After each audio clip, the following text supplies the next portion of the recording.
Amani anaruhusiwa kila mtu. Wewe unaoingiza watu tu. Kwa mamlaka gani unapewa? Mara moja tu kama hivi nimekuja. Bosi wako nani? Bosi wangu mimi. Ndio ukataka kuongea kwenye simu yule, ndio simu kale. Baba huyu tuko wengi. Wengine wako kwenye buti huko. You say don't talk. Anytime I nakwambia don't talk. Don't talk. Unamtisha nani? Anaongea na unatia buti, unamtisha nani? Wewe unamtisha nani? Takupiga mtama. Nanga. Mali kumpango. Hii hapa. Hiyo kweli. Hiyo twende na amefungulia kaa hapo. Huyu alikuwa na hema huyu. Ana hema, huyu ana hema. Huyu ana hema muda mrefu. Mimi sio Mtanzania. Mimi Mtanzania. Mimi Mtanzania brother. Hii angalia mimi na ndui, angalia mimi na ndui. Huyu ndio nini? Hii mimi Mtanzania wewe. Malizana hao, malizana mimi niache mimi Mtanzania. Yaani wewe hatukuache kwa sababu wewe ndio sosi haya yote. Ina maana wewe utakuwa na cheni ya wenzio ya kuwaingiza hawa.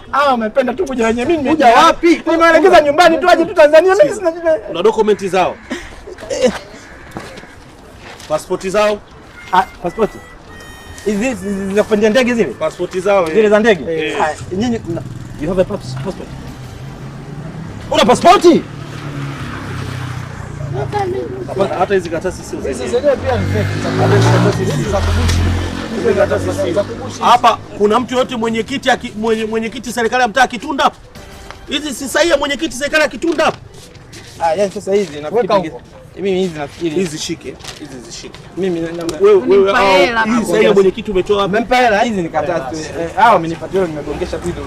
Wamenifundisha hivyo hivyo. Wewe ndio unaijumu nchi. Amna. Wewe unaingiza magaidi. Amna bado. Wewe ndio unatengeneza jeshi lako. Amna sina jeshi. Ila na utaka umpige nani? Nataka mpige mtu ongea naye. Hebu mpigie. Mwache mpigie.